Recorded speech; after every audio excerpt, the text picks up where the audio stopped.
या बहनों, आज इस वीडियो में हम दांडी मार्च के बाद वाली घटना पर प्रकाश डालेंगे, क्योंकि हमने पिछले वीडियो में देखा कि किस तरह से नमक कानून तोड़ने के बाद पूरे देश भर में ये सविनय अवज्ञा आंदोलन फैल गया। यानी विनय पूर्वक बिना हिंसा किए हम अवज्ञा करेंगे, यानी आज्ञा का पालन नहीं करेंगे। और इसके तहत हमने बताया था कि नमक कानून को तोड़ना, चौकीदारी कर नहीं देना, भूमि का लगान नहीं देना, वन अधिनियमों को मानने से इनकार करना, शराब की दुकानों पर पिकेटिंग करना, विदेशी वस्त्रों की होली जलाना, इस तरह के काम पूरे देश में प्रारंभ हो गए। और इस बढ़ते जन आंदोलन से घबराकर सरकार ज़्यादा प्रतिक्रियावादी हो गई थी। उसने बड़े नेताओं को गिरफ्तार करना शुरू किया और जैसे जैसे गिरफ्तारियां बढ़ने लगी, जनता का आक्रोश बढ़ता गया। इसी क्रम में गांधी के प्रबल समर्थक देश के बड़े नेता को अप्रैल 1930 में ही खान अब्दुल गफ्फार खां को सरकार द्वारा गिरफ्तार कर लिया गया। और खान अब्दुल गफ्फार खां की गिरफ्तारी ने पूरे देश में, खास करके जो सीमांत प्रदेश था, पश्चिमोत्तर भारत का इलाका था, उस इलाके में सरकार के खिलाफ हिंसक प्रदर्शन शुरू हो गए। जगह जगह थाने, पोस्ट ऑफिस, रेलवे पर हमले पड़ गए थे। इसी क्रम में लगभग 1 महीने बाद महात्मा गांधी को भी गिरफ्तार कर लिया गया। और महात्मा गांधी की गिरफ्तारी ने, चाहे वो महाराष्ट्र का सोलापुर का इलाका हो या अन्य कई जगहों में मजदूर, कारखानों के मजदूर हों या रेलवे में काम करने वाले मजदूर हों या गोदी में काम करने वाले मजदूर, गोदी मतलब छोटे छोटे बंदरगाह, तो सब जगह मजदूरों ने हड़ताल कर दिया और सरकार की नीतियों के खिलाफ सड़कों पर गए और हिंसक प्रदर्शन भी। ये बात बड़ी विचित्र लगती है कि गांधी जहां अहिंसा के पुजारी थे, अपने आंदोलनों को अहिंसा के सहारे चलाना चाहते थे, लेकिन थोड़ी ही देर में जनता उनके अहिंसा के पाठ को भूलकर सरकार की क्रिया के प्रतिक्रिया में आ जाती थी और हिंसा पर उतर जाती थी। और जगह जगह हिंसा बढ़ गया था, चारों तरफ अव्यवस्था और अशांति का माहौल बन गया था। इन्हीं परिस्थितियों में सरकार ने 1930 के अंतिम महीनों में लंदन में गोलमेज सम्मेलन का आयोजन किया। हमने बताया था कि सविनय अवज्ञा की आंदोलन प्रारंभ करने के पहले जो साइमन कमीशन था, उसकी रिपोर्ट ब्रिटिश सरकार को मिल चुकी थी। फिर डोमिनियन स्टेटस की बात थी या भारत में अन्य सुधारों की बात थी। इस पर विचार विमर्श करने के लिए गोलमेज सम्मेलन का आयोजन किया गया। चूंकि पहला गोलमेज सम्मेलन 1930 के सितंबर से दिसंबर के बीच लास्ट में आयोजित किया गया था और इसमें कांग्रेस शामिल नहीं हुई। जब देश की सबसे बड़ी पार्टी शामिल नहीं होगी तो वह कोई भी निर्णय संभव नहीं।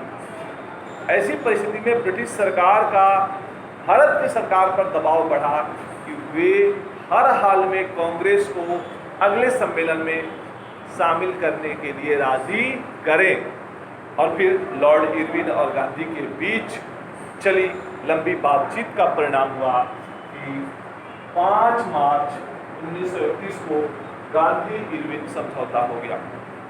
कांग्रेस की तरफ से महात्मा गांधी और सरकार की तरफ से लॉर्ड इरविन के बीच एक पैक्ट हुआ, गांधी इरविन पैक्ट। इसमें 2 बातों पर महत्वपूर्ण रूप से ध्यान दिया गया। दोनों पक्षों ने बाकी मुद्दों को छोड़कर कुछ खास मुद्दों पर ही चर्चा की।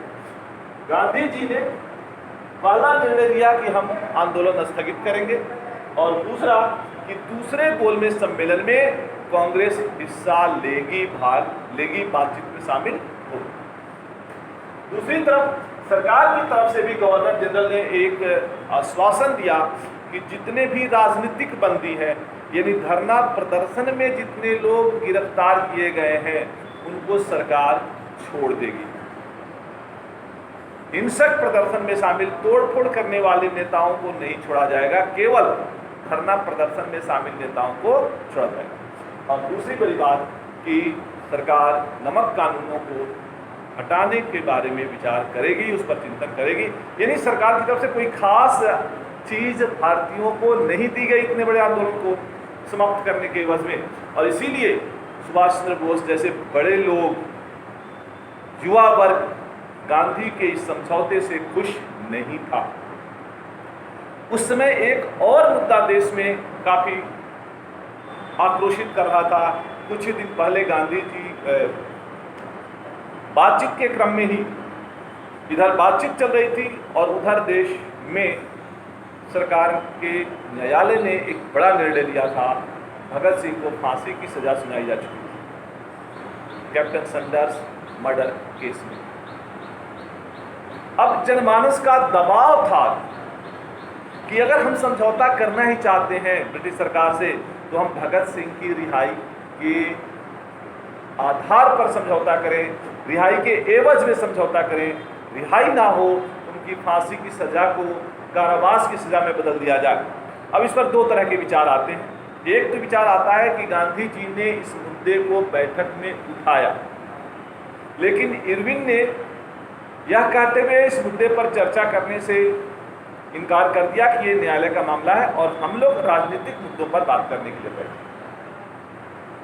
दूसरे वर्ग का कहना है कि गांधी जी ने खुद ही इस मुद्दे को उठाने से मना कर दिया और उन्होंने कहा था कि हम भगत सिंह का सम्मान करते हैं एक राष्ट्रवादी के रूप में, देशभक्त के रूप में, लेकिन भगत सिंह की नीतियों का हम समर्थन नहीं कर सकते। और चूंकि भगत सिंह ने हिंसा किया है, सैंडर्स की हत्या की है, इसलिए हम उनकी रिहाई की मांग नहीं कर सकते। सच्चाई जो हो, ये दोनों विचार आते हैं।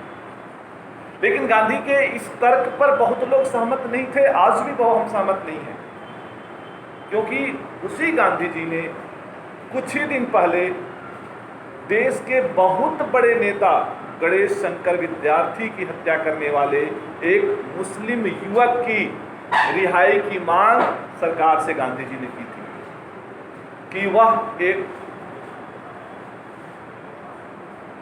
दिग्भ्रमित युवक है, आवेश में आकर उसने हत्या कर दिया, उसको माफ कर दिया जाए। और सरकार ने उस मुस्लिम युवक की फांसी की सजा माफ कर दी। तो जब देश के बड़े नेता की हत्या करने वाले मुस्लिम युवक की रिहाई की मांग गांधी कर सकते थे, तो एक क्रूर अंग्रेज अफसर की हत्या करने वाले भगत सिंह की रिहाई की मांग गांधी जी ने क्यों नहीं किया? ये बड़ा मुद्दा बनता है। और इसलिए उस समय का भी युवा वर्ग गांधी से नाराज था। सुभाष चंद्र बोस जैसे लोग आंदोलन को स्थगित करने से काफी नाखुश थे, लेकिन गांधी थे और निर्णय ले लिया तो आंदोलन स्थगित हो गया। और दिसंबर 1931 में गांधी जी लंदन पहुंचते हैं दूसरे गोलमेज सम्मेलन में हिस्सा लेने के लिए, लेकिन लंबे विचार विमर्श के बाद भी इस सम्मेलन में कोई निष्कर्ष नहीं निकलता है, क्योंकि भारत के विभिन्न समुदायों के नेता अपने अपने समुदाय के हितों के लिए ही आपस में लड़ने लगे थे। खासकर अंबेडकर और गांधी में तीखी बहस चली थी। अंबेडकर पृथक निर्वाचन के समर्थन में थे कि हरिजनों के लिए हरिजन सीट सुरक्षित हो और केवल हरिजन ही हरिजन को वोट देकर चुने, जबकि गांधी जी हरिजन को हिंदू समाज का अंग मानते थे, उसको अलग करने को तैयार नहीं थे। और इसके कारण सरकार ने दूसरे गोलमेज सम्मेलन को भी असफल घोषित कर दिया। गांधी वापस आ गए और वापस आते ही उन्होंने फिर से सविनय अवज्ञा आंदोलन जो स्थगित था दोबारा प्रारंभ करने का निर्णय लिया। लेकिन सरकार में बहुत कुछ बदलाव हो चुका था, गवर्नर जनरल बदल चुके थे, गांधी जी को भारत की धरती पर उतरते ही गिरफ्तार कर लिया गया, कांग्रेस को गैर कानूनी संस्था घोषित कर दिया गया और आंदोलन को पूरी तरह से कुचलने की तैयारी सरकार ने पहले कर ली। दूसरी तरफ गांधी जी ने दोबारा आंदोलन करने का जो निर्णय लिया, जनमानस बहुत हद तक गांधी के साथ नहीं था। यही कारण था कि दोबारा जनता का वो समर्थन गांधी को नहीं मिला जो 1930 में 2 साल पहले मिला। और यह आंदोलन बहुत मंद गति से चल रहा था, कहीं बहुत बड़ा बदलाव, कोई बहुत बड़ी परिवर्तन की स्थिति नहीं दिखी। और अंततः थक कर बेमन से ऑफिशियली 1934 में गांधी जी ने अपना यह सविनय अवज्ञा आंदोलन वापस ले लिया। तो इस तरह से गांधी का ये दूसरा या कहें कि तीसरा आंदोलन, पहला रॉलेट सत्याग्रह बिना लक्ष्य प्राप्ति के वापस ले लिया गया, दूसरा असहयोग आंदोलन बिना लक्ष्य प्राप्ति हुए वापस ले लिया गया, और अब सविनय अवज्ञा आंदोलन अपने लक्ष्यों को पूरा किए बिना ही बंद कर दिया गया। और इस तरह से हम एक महत्वपूर्ण टॉपिक को पूरा करते हैं कि सविनय अवज्ञा आंदोलन ने देश के लोगों को, जो भी हमें अचीव हुआ या नहीं हुआ, लेकिन कहीं न कहीं इसने देश के लोगों में जागरूकता पैदा की। ब्रिटिश सरकार के खिलाफ हम खड़े हुए, हमने अपनी बातें रखी, अपना आक्रोश व्यक्त किया, और बहुत कुछ कह सकते हैं कि हमने प्राप्त किया, हासिल किया। धन्यवाद।